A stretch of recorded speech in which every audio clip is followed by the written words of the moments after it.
Bonsoir à tous.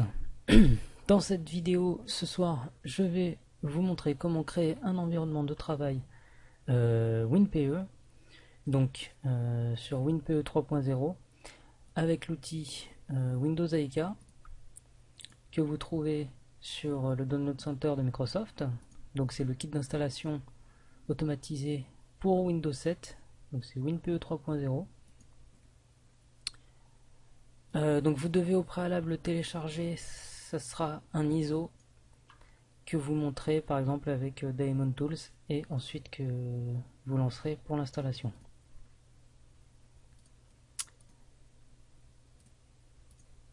Alors, une fois celui-ci installé, donc vous allez dans tous les programmes Microsoft Windows AIK et là vous avez une invite de commande des outils de déploiement. Vous l'épinglez à la barre de tâches comme ça, elle sera accessible facilement. Alors en fait c'est une invite de commande spécialement conçue pour Windows AIK parce qu'elle nous place directement dans le bon répertoire et donc on n'aura pas à ajouter les commandes de Windows AIK en tant que variable dans le pass. Donc on va faire la création de l'environnement de travail et on va faire un script pour éventuellement le réutiliser plus tard pour créer plus facilement l'environnement de travail. Vous aurez juste à remplacer les chemins de création et éventuellement des variables si on a. Donc d'un autre côté vous ouvrez soit un notepad soit Power Batch, c'est au choix. Alors je vais ouvrir un notepad, je préfère pour ça. Et on va commencer par @echo-off. Donc on va partir du principe qu'on va créer un batch qui va nous permettre de choisir entre les différentes versions de Windows PE. Donc savoir notamment la x86 et la x64. Donc respectivement pour les versions 32 bits et 64 bits. Il y a aussi IA64, mais pour le moment j'en ai pas trouvé l'utilité. Donc on va rester sur ces deux versions et au pire des cas on pourra toujours ajouter IA64. Donc on va déjà partir sur notre version 64 étant donné que maintenant les PC sont bien souvent équipés de matériel en 64 bits et de logiciels aussi en 64 bits. Donc on part de ce principe là. Donc on va définir une variable set WinPE64. Moi je vais l'installer donc sur G.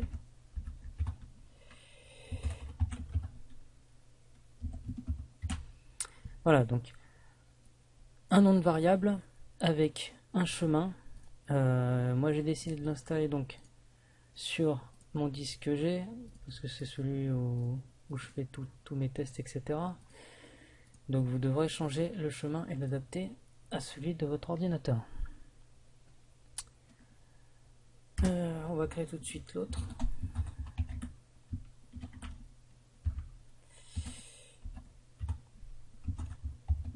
Donc une version 32 bits, c'est pas en x32, d'ailleurs je l'ai écrit bêtement, c'est en x86. x86 c'est le 32 bits.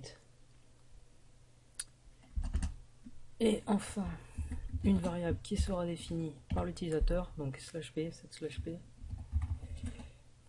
On va mettre choix égal.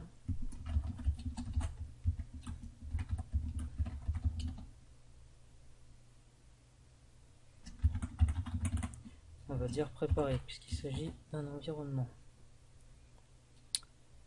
Et on va mettre x64.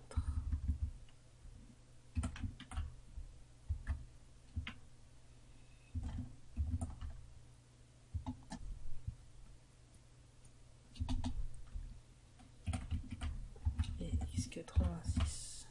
Voilà.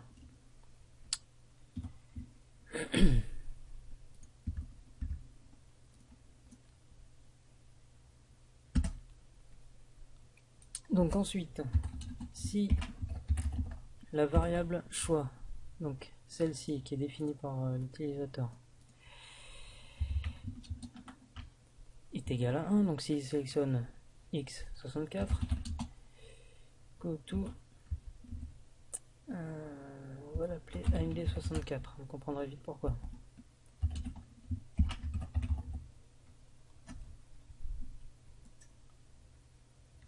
Si le choix est égal à 2, go to x86. Je vais peut-être mettre les else. Donc sinon il faut nanana, sinon go to fin. Voilà. Donc si le choix de l'utilisateur est 1, on va aller sur une étiquette qui sera AMD64. Sinon, si le choix est 2, ça sera sur x86. Sinon, c'est go to fin. Donc ça, on le placera à la toute fin du script. Donc, on commence. On se place, dans mon cas, sur F. C'est là où il y a mes logiciels. Donc vous, c'est peut-être sur C.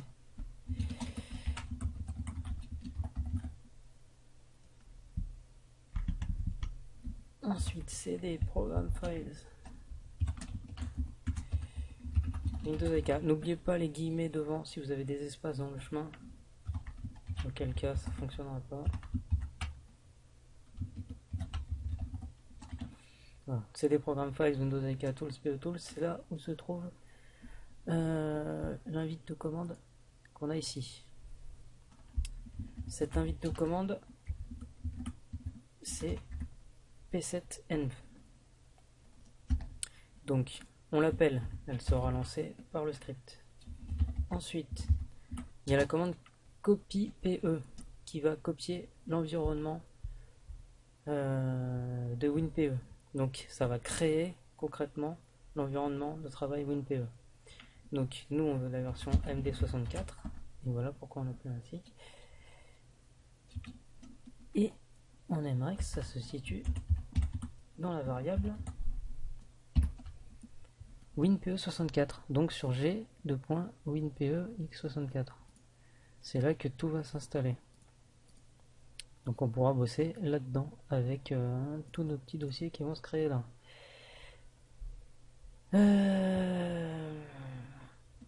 On va faire la même chose tout de suite pour la x86.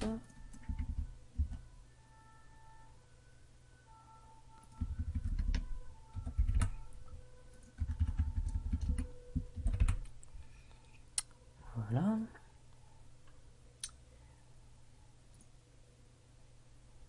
Et qu'est-ce qu'on pourrait faire? Oui. Alors, ensuite on va monter avec imagix.exe. On peut même mettre imagix tout court.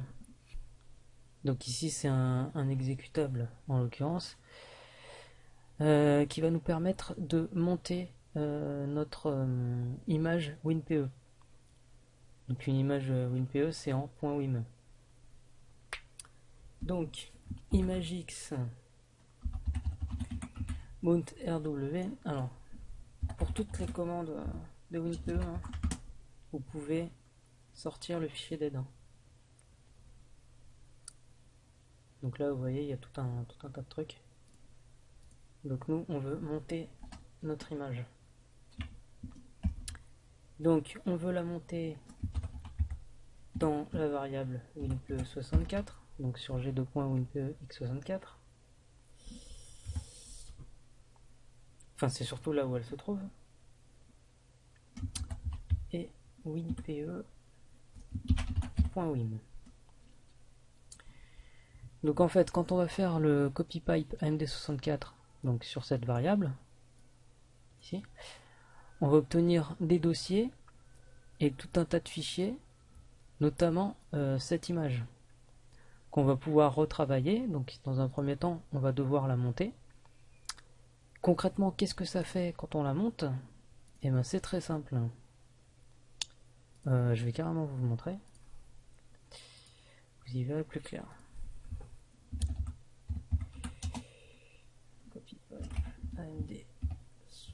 64.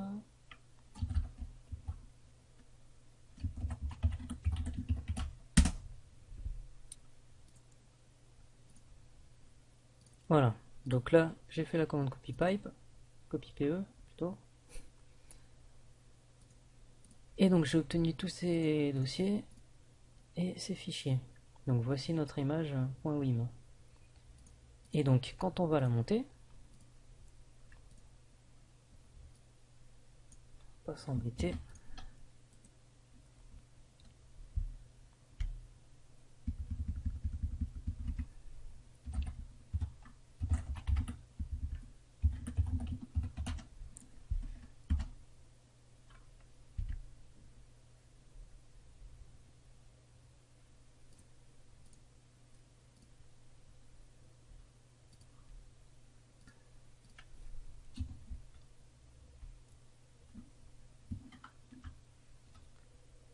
Donc le 1, c'est un index.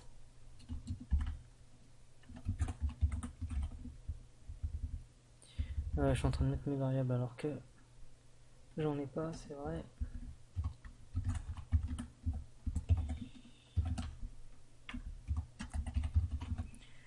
Voilà, donc concrètement, ImageX pardon, mount, donc on monte en RW, donc read and write, sur G2.WinPEX64 mount, et c'est cette image qu'on va monter dans ce répertoire.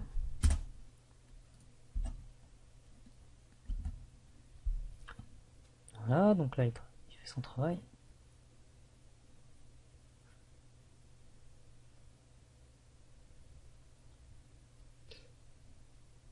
Voilà.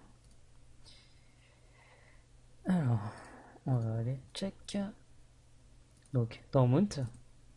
Et là, vous obtenez une arborescence type Windows. Donc, avec Program Files, les utilisateurs et Windows. Et c'est tous ces petits trucs par l'intermédiaire soit des commandes ou soit graphiquement pour certaines autres choses qu'on va pouvoir modifier.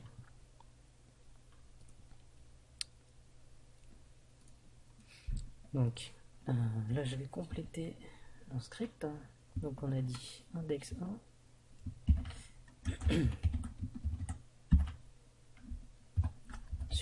Sur ma variable dans le dossier mount. Ensuite, on va faire un truc primordial dont on va peut-être pas forcément se servir tout de suite.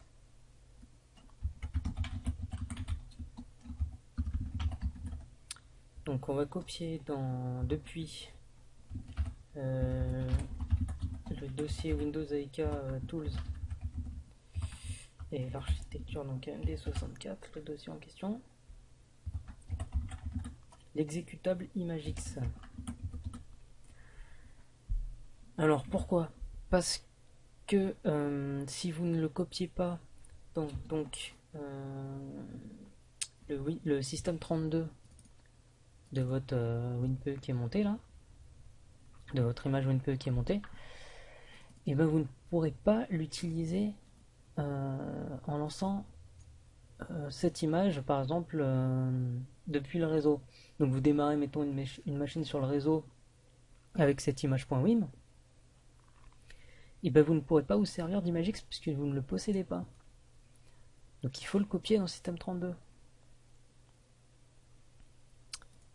Donc c'est exactement ce qu'on est en train de faire. Donc F1, puisque je suis dedans, on remplacera juste par la variable.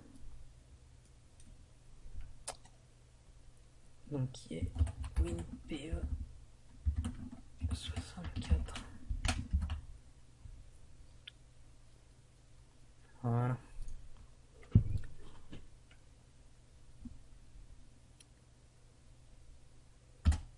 Ensuite, alors on réutilise ImageX pour démonter l'image. Alors si jamais vous voulez effacer le dossier WinPE, Moon, tout ça, surtout démonter l'image avant. Vous pouvez avoir des erreurs quand vous essayerez de recréer à nouveau l'environnement de travail ou d'autres erreurs. Moi, ça m'est arrivé et c'est vraiment très dur après de se débarrasser des fichiers. Ils deviennent récalcitrants, on a déjà du mal à les envoyer dans la corbeille, alors pour les effacer définitivement, c'est une galère pas possible.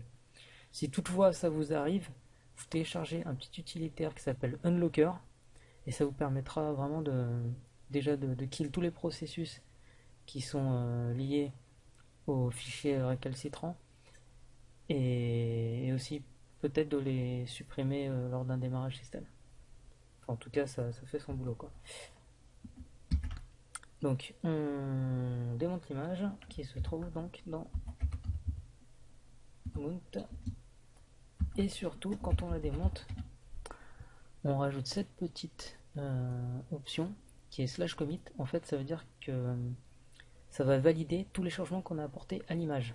Vous avez une autre option qui est discard. Dans le script, on pourrait très bien le mettre, mais là, le but, c'est juste de créer vraiment un environnement de travail WinPE très simple dans lequel on place tout de suite imagix.exe dans le dossier système32 de notre image et ensuite on la démonte. Si ensuite on veut ajouter d'autres trucs dans le script, on peut très bien, par exemple des drivers, tout ça. Je vous expliquerai tout ça dans une autre vidéo. Et puis c'est tout donc. Ensuite, on va pas se servir directement de cette image. On va aller la copier ailleurs. Comme ça, on pourra toujours manipuler celle-ci et être tranquille avec une autre image. Donc, toujours dans WinPE 64. Donc c'est winpe.wim qu'on vient de modifier. Et on va la copier. On va regarder.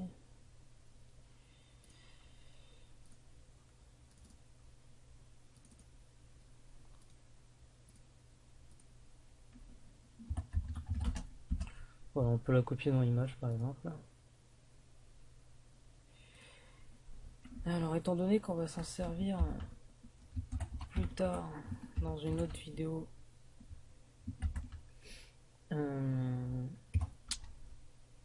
en tant que boot, et bien je vais l'appeler boot tout simplement.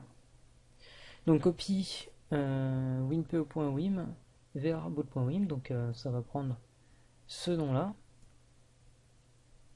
Et dans notre dossier, toujours g2.winpx64. Par contre, ce serait bien que je rajoute le dossier en fait, qui est image. Voilà. Et donc, quand on voudra faire des modifications, c'est winpe, toujours qu'on ouvrira. On n'ouvrira pas le boot, on n'y touche pas. Comme ça, on a toujours une image qui fonctionne correctement et les tests, on le fait directement sur l'image winpe. Bien sûr, en partant du principe où celle de boot fonctionne correctement. Donc, winpe, cmd. Donc pour le moment, je vais pas remplir celle de x86 et je vais lancer mon petit script. Alors, je vais quand même unmount l'image pour pas faire ce dont je vous parlais et me retrouver avec des fichiers bloqués. J'ai créé avec mes variables, ça va pas le faire. Donc c'est unmount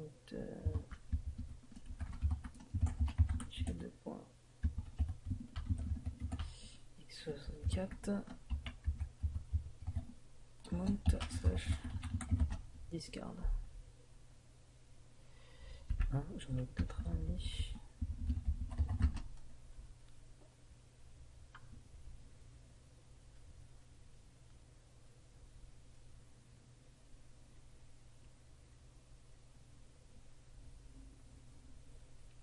Voilà. Donc là on peut sortir tranquille. Vous voyez qu'il n'y a rien dans Mount, hein. Donc c'est le plus important, et après vous pouvez effacer tranquille.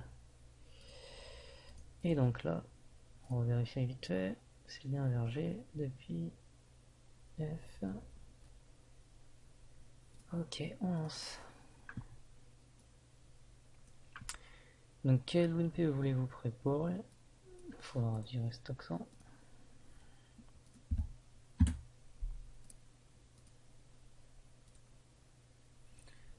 Le choix numéro 1 et on valide.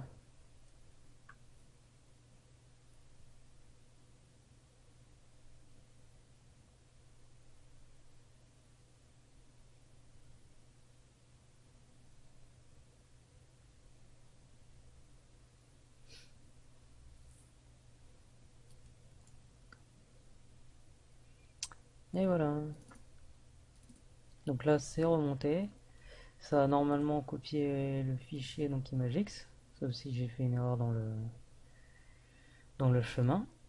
Et puis ça a démonté notre image.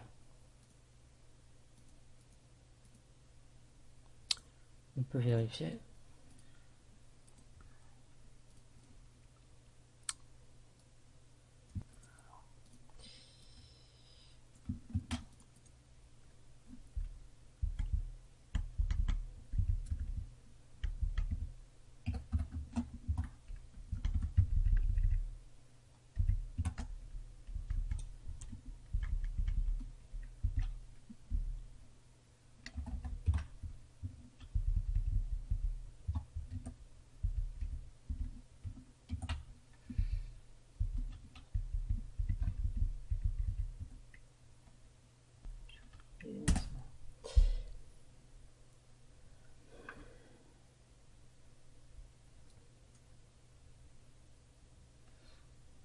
Voilà.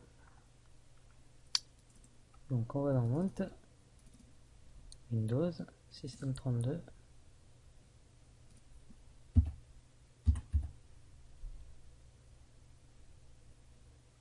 On a bien ImageX.